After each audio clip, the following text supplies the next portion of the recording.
할렐루야.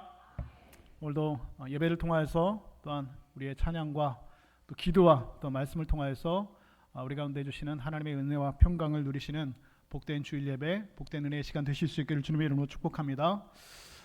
우리 교회 역사가 2000년이 되었습니다. 2000년의 교회 역사 중 우리가 중세 시대를 교회의 역사의 암흑기라고 부르고 있습니다.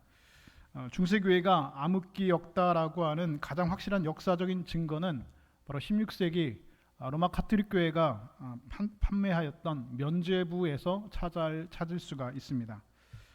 당시 교회는 죄의 사함을 받을 수 있는 면죄부라고 하는 것을 교인들에게 팔았습니다. 심지어 살아있는 사람의 죄를 사하는 권세만 있는 것이 아니라 죽은 사람이 연옥에 있다가 면죄부에 그 헌금함의 동전이 땡그랑 소리가 울리는 순간 연옥에서 천국으로 간다라고 하는 엉뚱한 이야기를 교회 안에서 선포했다라고 하는 것이죠. 그래서 사람들은 자신의 죄를 사함받기 위해서, 그리고 조상들을 죄를 사함받게 하기 위해서 면죄부라고 하는 것을 너도나도 구입하였습니다. 그리고 당시 사람들은 그래서 하나님의 은혜가 아니라 십자가의 피가 아니라 돈으로, 면죄부로 죄를 사할 수 있다라고 실제로 생각했습니다. 십자가의 보혈 대신 돈이 구원의 조건이 되었고, 복음은 그렇게 교회의 금고 속에 갇혀버리게 되고 말았습니다. 그 중세의 교회 암흑의 시대, 교회는 면죄부를 팔며 복음을 돈과 거래했던 역사가 있었습니다. 그리고 교회는 그 수익으로 건물을 짓는데 몰두했습니다. 그 건물이 오늘날 로마에 있는 성 베드로 대성당이라고 하는 것이죠.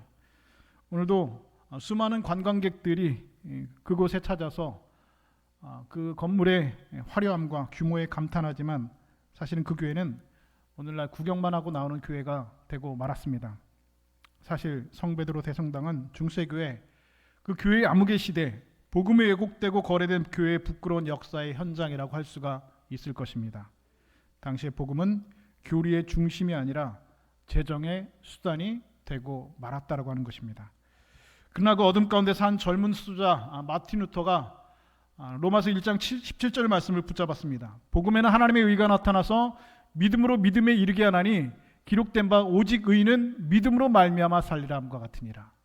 이 말씀을 붙들었다는 것이죠.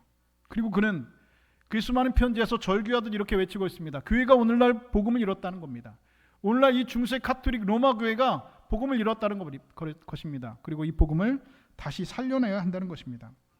그 한 사람의 외침이 유럽 전역을 흔들었고, 죽은 교회를 다시 살리는 교회의 불씨가 되어서 그 불길로 인하여서 오늘날의 프로테스탄트 교회, 오늘 여러분이 출석하고 있는 개혁교회, 그리고 이 개신교회가 오늘 탄생하게 되었습니다.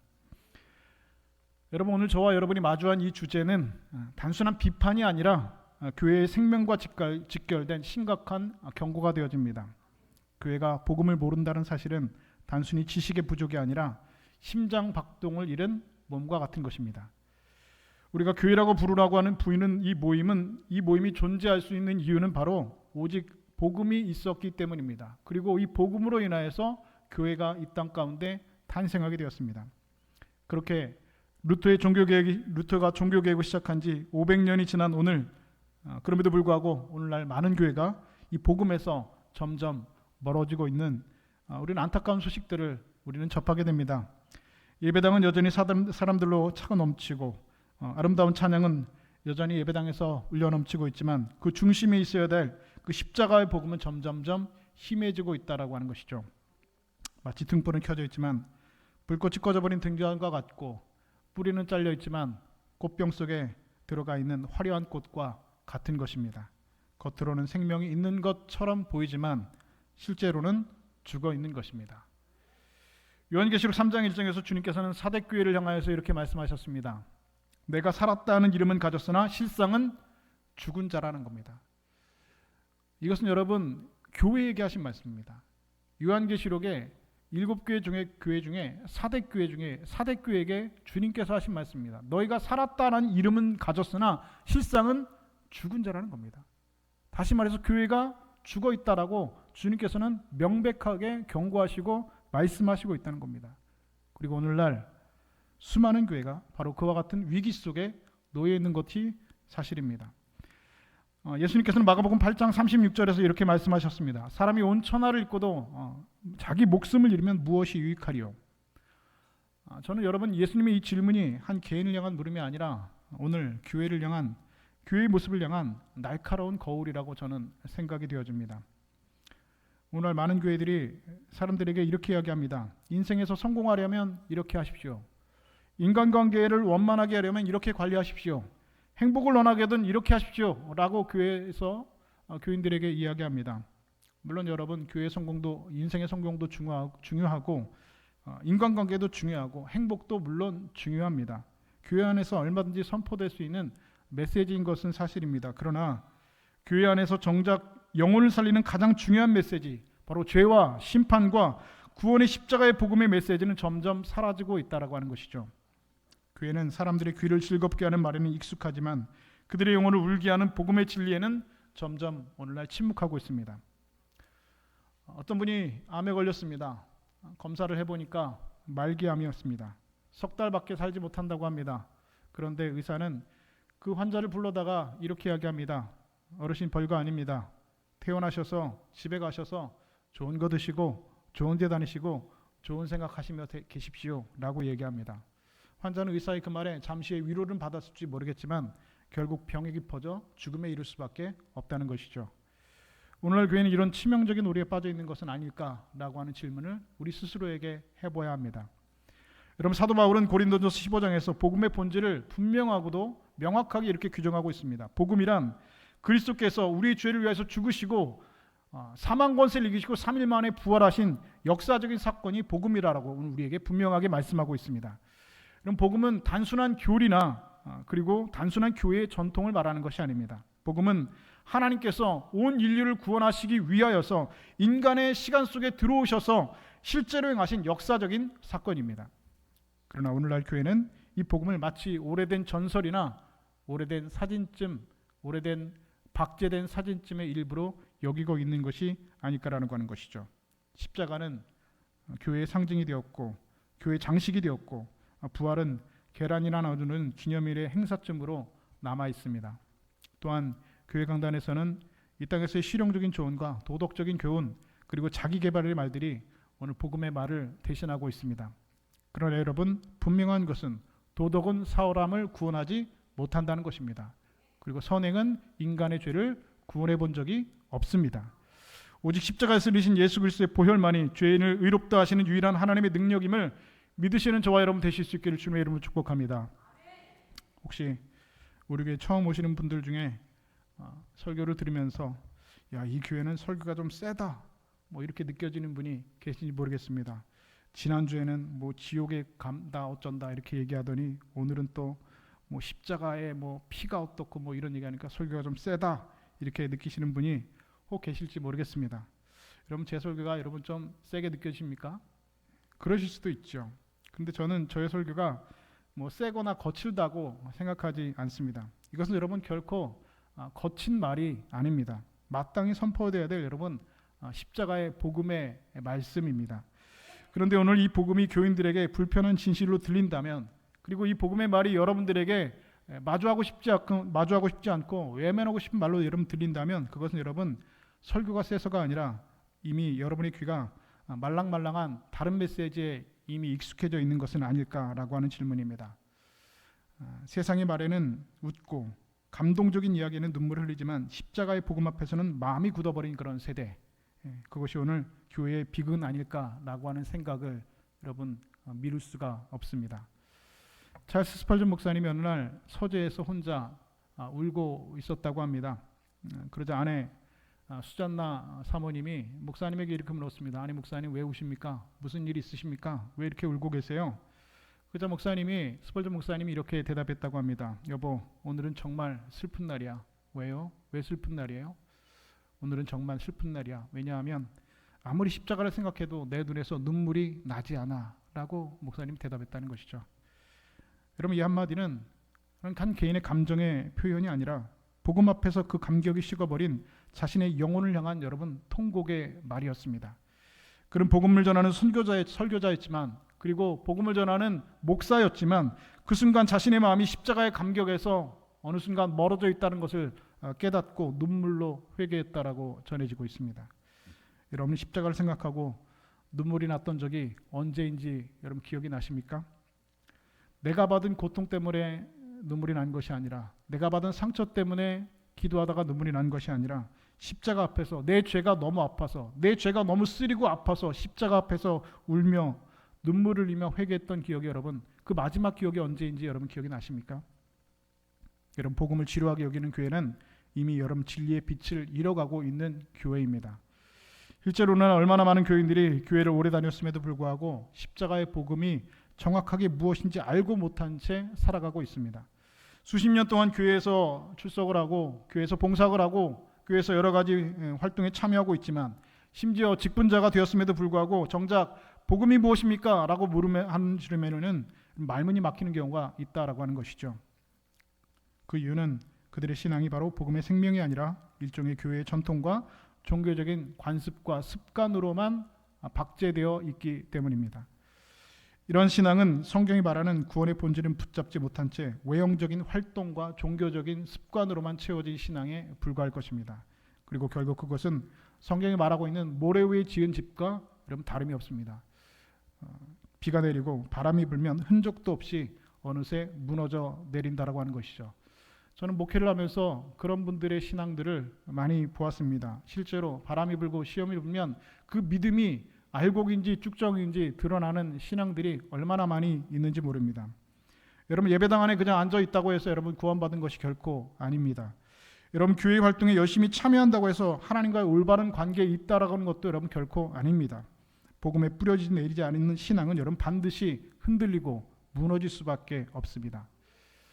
지난 2007년 미국의 윌로우 크릭 교회는 교회를 창립한 지 32년 만에 32전의 교회 역사를 되돌아보면서 리뷰 보고서라고 하는 그 보고서를 책으로 출판하게 되었습니다. 수십 년간 세계적인 교회 성장의 모델로 주목받았던 교회가 바로 미국의 윌로우 크릭 교회입니다. 수만 명의 교인들이 함께 출석하고 하나님 앞에 찬양하고 뜨겁게 예배했던 그 교회, 그 교회 담임 목사, 그 윌로우 크릭 교회 담임 목사 빌 하이베스 목사는 그 보고서의 끝에서 이렇게 결론 내리고 있습니다. 우리는 실수했다라는 것입니다. 사람들을 프로그램에는 참여시켰지만 예수님을 따르는 제자는 만들어내지 못했다. 교회의 성공을 숫자로 측정한 것이 실패였다. 진짜 제자도의 본질은 프로그램이 아니라 복음의 말씀과 회개였다라고 그런 고백하고 있습니다. 여러분 복음이 사라진 신앙은 결국 모래 위에 지은 집과 같습니다. 비가 내리고 바람이 불면 그 화려한 외형은 흔적도 없이 사라지고 마는 것입니다. 예배당 건물은 남아있을지 몰라도 그 안에 생명은 없습니다.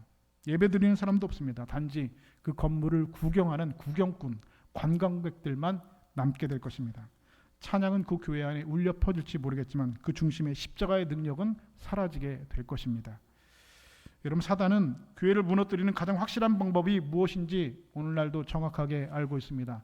예전에 사탄은 교회를 무너뜨리기 위해서 교회에 수많은 핍박과 환난을 그리고 수많은 어려움들을 교회 안에 주었습니다. 그러나 그럴수록 교회는 더욱더 기도하였고 더욱더 말씀 붙들고 십자가 붙들고 은혜 안에서 성장하였습니다. 그리고 오늘날 2000년의 교회 역사 가운데 수많은 순교자의 피 위에 교회는 여러분 십자가 위에 반석 위에 말씀 위에 여러분 그렇게 세워졌습니다. 그래서 오늘날의 사탄은 여러분 전략을 바꿨습니다.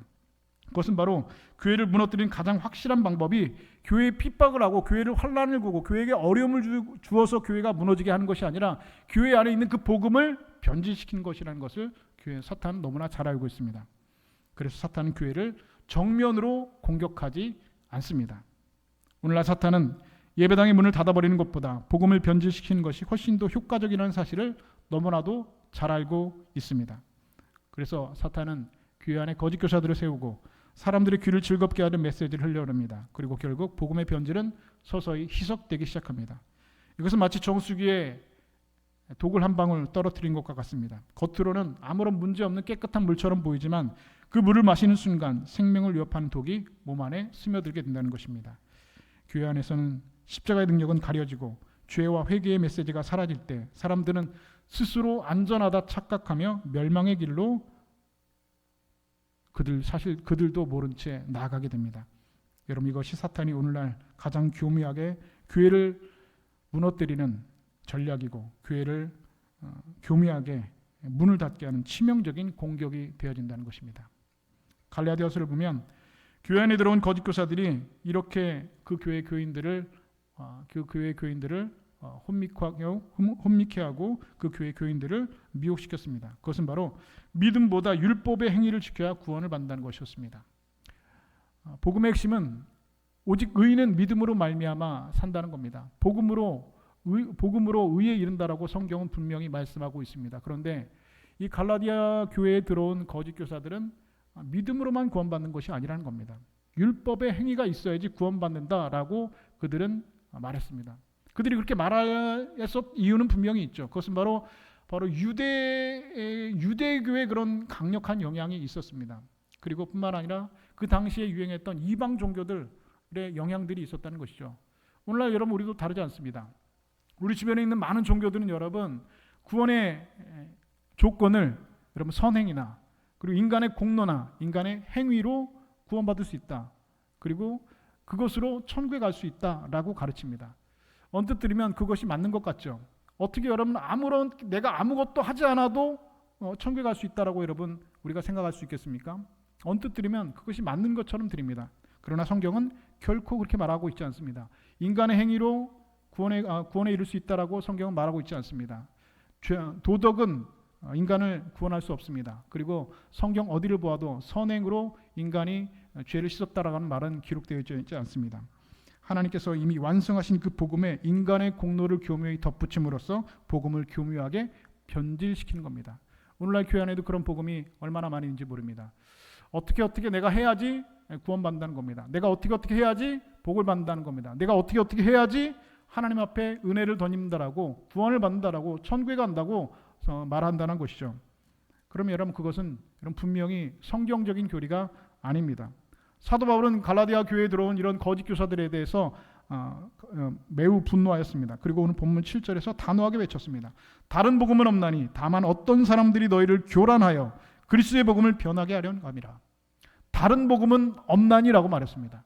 그리고 오늘 본문에서 사도 바울은 다른 복음이라고 하는 말을 3번이나 반복해서 말하고 있습니다. 그 다른 복음은 무엇입니까? 우리 인간의 공로로, 우리 인간의 행위로, 우리의 의로움으로 구원받을 수 있다고 하는, 그것이 여러분 다른 복음이라는 것이죠. 바울은 알고 있습니다. 교회를 무너뜨린 사탄의 전략은 항상 밖에서 오는 핍박이 아니라 안에서 복음을 비트는 왜곡이라는 사실을 그는 알고 있었습니다. 여러분, 사단은 오늘도 이렇게 교회를 정면으로 공격해서 무너뜨리려고 하지 않고 복음을 살짝 비틀어서 사람들로 하여금 전혀 다른 길을 걷게 합니다. 그리고 그 한 끗의 왜곡이 결국 교회의 생명을 송두리째 빼앗아 버리는 독이 되어서 교회의 심장을 멈추게 한다는 것입니다. 그리고 세상은 그 흐름을 더 강하게 밀어붙입니다. 세상은 이제 진리를 절대적인 것으로 인정하려고 하지 않습니다. 모든 것을 상대화하면서 이렇게 말합니다. 너에게 맞는 진리가 있고 나에게 맞는 진리가 있다는 겁니다. 마치 아인슈타인의 상대성 이론과 같이 모든 것이 절대적인 것이 아니라 상대적인 것이라 우리를 왜곡하고 본질을 흐리고 있습니다. 그러나 여러분, 복음은, 그리고 성경은 여러분 절대적인 진리입니다. 결코 상대적인 개념으로 우리에게 말하고 있지 않습니다. 복음은 여러분 언제나 절대적인 하나님의 말씀으로 우리에게 말씀하고 있는 것이지, 너에게 맞는 진리가 있고 나에게 맞는 진리가 있다, 이렇게도 구원받을 수 있고 저렇게도 구원받을 수 있다, 구원에 이른 길은 다양한 방법들이 있고 다양한 길이 있다라고 성경은 결코 말하고 있지 않습니다. 오직 나로 말미암지 않고는 아버지께로 올 자가 없느니라고 예수님께서는 분명히 선언하셨습니다. 이것은 여러분 상대적인 진리가 아닙니다. 절대적인 진리는 여러분 성경을 말하고 있는 것입니다. 그러나 교회조차도 복음을 유일한 구원의 길로 선포하기를 주저합니다. 대신에 사람들이 기분을 상하게 하지 않는 부드럽고 듣기 좋은 말만 택하려고 합니다. 미디어와 대중문화는 성공과 자아실현을 최고의 가치로 추앙하고, 그리고 이 교회가 이 세상의 흐름에 편승하게 될 때 복음은 점점 교회 안에서도 변두리로 밀려나게 되어집니다. 마치 강한 물살에 떠밀려가는 작은 배처럼 교회는 세상과 사상과 유행에 휩쓸려 복음의 본질을 놓치기 쉽습니다. 사람들이 이제 그래서 교회에서 성경적인 진리를 듣는 대신에 테드 강연이나 어떤 자기계발 세미나에서 들을 법한 이야기를 교회 안에서 듣게 된다는 것입니다. 그러나 여러분, 그런 메시지는 들을 때는 우리에게 잠시 위로가 되어주고 들을 때는 잠시 힘이 되는 듯하지만 여러분 그런 메시지들로 여러분 결코 영혼을 살려내지는 못한다는 것입니다. 어떤 교회는 강단에서 죄를 말하지 않는다고 하지요. 지옥도 얘기하지 않는답니다. 그 이유는 교인들이 불편하기 때문입니다. 부담스러워하기 때문이라고 합니다. 대신에 긍정적인 메시지와 성공의 비전, 가정의 화목, 직장에서의 성취만을 강조합니다. 뿐만 아니라 예배의 본질보다는 예배 안의 분위기와 공연성에만 집중합니다. 사람들이 편안하고 즐겁게 느끼는 것을 곧 은혜라고 착각하게 만듭니다. 여러분 그러나 그것은 은혜가 아닙니다. 여러분 은혜는 우리의 그럼 감정의 변화를 말하는 것이 아닙니다. 여러분이 은혜 받았다라고 하는 것이 여러분 무엇입니까? 내가 여러분 감정이 여러분 뜨거워져서 내 마음이 뜨거워져서 내 감정이 여러분 뜨거워져서 내 마음이 하나님을 향하여서 나아가는 것 같은 여러분 그런 감정의 변화가 여러분 은혜입니까? 성경은 그것을 은혜라고 말하지 않습니다. 복음은 여러분 오늘날 분명히 교회 안에서도 점점 희미해지고 있습니다. 결국 예배당은 사람들의 모임 장소로 남을 뿐 영혼을 살리는 능력은 사라져가고 있습니다. 마치 의사가 환자에게 아픈 진단을 말하지 않고 기분 좋은 말만 해주는 것처럼 교회가 교인들에게 진단을 감추면 사람들은 병든 채로 죽음에 이를 수밖에 없게 되는 것입니다. 사랑하는 여러분, 성경은 이미 복음을 모르는 교회를 경고하셨습니다. 계시록 3장 16절에서 라우디가 교회를 향해 주님께서는 이렇게 말씀하십니다. 너희가 차지도 않고 뜨겁지도 아니하냐니 내 입에서 너를 토하여 버리리라. 주님께서 말씀하셨습니다. 라우디가 교회 어떤 교회였습니까? 부유한 교회였습니다. 아주 좋은 교회라고 스스로 자부하는 교회였습니다. 그리고 그들은 스스로 이렇게 말했습니다. 우리는 부족함이 없다. 우리는 부유하다. 우리는 성공했다라고 그들은 생각했습니다. 실제로 라우디아의 지역은 온천이 나서 그 관광 산업으로 인해서 수많은 사람들이 경제적으로 넉넉한 지역이 바로 이 라우디게아 지역이었다는 것이죠. 그래서 그들은 부족함이 없다. 우리는 부유하다. 우리는 그래서 성공했다라고 생각했다는 것이죠. 그러나 주님 눈에는 전혀 그렇지가 않았습니다. 주님께서는 그 라우디가 교회를 향해서 뭐라고 말씀하십니까? 너희는 가련하고 너희는 헐벗었고 너희는 눈멀었고 너희는 가난하다라고 주님께서는 말씀하셨습니다. 그들은 스스로 우리는 부유하다, 우리는 성공했다라고 말했지만 주님은 너희는 가난하다고 말하셨습니다. 너희는 벌거벗었다고 주님께서는 말씀하셨다는 것이죠. 겉으로는 화려했지만 그들의 영혼은 비어가고 있었습니다. 이것이 바로 복음을 잃은 교회의 모습이라고 하는 것이죠. 바울 사도는 오늘 갈라디아서 1장 9절에서 분명히 말씀하고 있습니다. 우리가 전한 복음 외에 다른 복음을 전하면 저주를 받을지어다 라고 경고하고 있습니다. 여러분 성경은 단호하게 말합니다. 교회가 복음을 떠나는 것은 단순한 실수가 아니라는 겁니다. 하나님의 저주 아래 들어가는 심각한 범죄라고 하는 것을 오늘 우리에게 말해주고 있습니다. 교회가 복음을 모르는 것은 단순한 무지의 차원의 문제가 아니라 주님의 몸된 교회를 안으로부터 무너뜨리는 여러분 치명적인 죄가 되어진다는 것입니다. 그런데 오늘날 실제로 많은 교회가 라우디가 교회처럼 스스로 잘 서 있다고 착각하면서 영적으로는 망가져 있는 교회들이 얼마든지 있습니다. 건물을 웅장하고 그 교회 안에 다양한 프로그램들이 진행되어지고 헌금도 많이 거치고 있고 정작 교회 안에서 화려한 예배가 드려지고 있지만 정작 강단에서는 죄를 드러내고 회개를 선포하는 복음의 십자가의 메시지가 사라진 경우가 있습니다. 그 자리 대신에 사람들의 마음을 달래는 말과 세상의 지혜와 세상의 지식과 세상의 철학이 자리 잡고 말았습니다. 그래서 사람들은 편안해지고 지식 수준들은 높아졌지만 점점 그 영혼은 메말라 가고 있습니다. 예배당의 조명은 밝아졌지만 그 안에 십자가의 빛은 점점 희미해져 가고 있습니다. 사람들은 자신이 신앙생활을 잘하고 있다라고 안심하며 살고 있지만 사실은 하나님 앞에서 벌거벗은 채로 살아가고 있던 라우디아 교회의 교인들과 다르지 않다는 것이죠. 나는 부유하고 나는 성공했고 나는 예배 잘 드리고 있고 나는 신앙생활 잘하고 있다고 착각했지만 주님께서는 너는 가난하고 너는 헐벗었고 너는 눈멀었고 너는 벌거벗었다라고 말씀하신다는 것입니다. 이것은 여러분 마치 병든 환자가 자기 검진 결과를 외면한 채 나는 멀쩡하다라고 우기는 것과 여러분 같은 경우입니다. 예전에도 한번 말씀을 드린 적이 있는데 제가 예전에 섬기던 교회에서 성경 공부반을 하고 있는데 그 성경 공부반에 장로님이 한 분 계셨습니다. 근데 이 장로님이 정신과 전문이셨는데요. 한 번은 성경 공부 이게 하는 도중에 이야기를 하시다가 이런 얘기를 하시는 것을 제가 직접 들은 적이 있습니다. 예를 들어서 정신과에 어떤 사람이 오게 되면 자기 발로 찾아서 정신과에 오는 사람은 그렇게 많지 않다는 겁니다. 정신적으로 문제가 있는 것이 스스로는 잘 모른다는 것이죠. 그래서 대부분 누구의 손에 이끌려 온다는 겁니다. 부모님의 손에 이끌려오든 남편의 손에 이끌려오든 아내의 손에 이끌려오든 자녀들의 손에 이끌려오든 다른 사람의 손에 이끌려서 억지로 끌려오는 데가 정신과라고 하더라고요. 그래서 이분이 끌려왔습니다. 본인 오고 싶지 않지만 한번 가보라고 해서 억지로 얼마나 여러분 그 자리 정신과까지 데리고 가는데 여러분 힘들었겠습니까? 와서 검사를 합니다. 심리 검사를 하고 그리고 서면 검사를 하고 여러 가지 다양한 검사를 해보니까 실제로 이분이 정신적으로 좀 문제가 있다는 것이죠. 우울증 있는 경우들도 있고 아니면 뭐 조울증 있는 경우들도 있고 뭐 여러 가지 정신분열증이 있는 경우들도 있고 여러 가지 진단 결과가 나온다는 것이죠. 그래서 그 진단 결과대로 그 환자에게 이렇게 이야기를 해준답니다. 선생님 좀 정신적으로 조금 이런 문제가 있으니까 약을 드시면 좀 회복이 될 겁니다. 약을 드시든지 뭐 심리치료를 받으시든지 미술치료를 받으시든지 이런 치료를 시작하시면 훨씬 더 좋아하실 겁니다. 라고 의사가 이야기를 한다는 것이죠.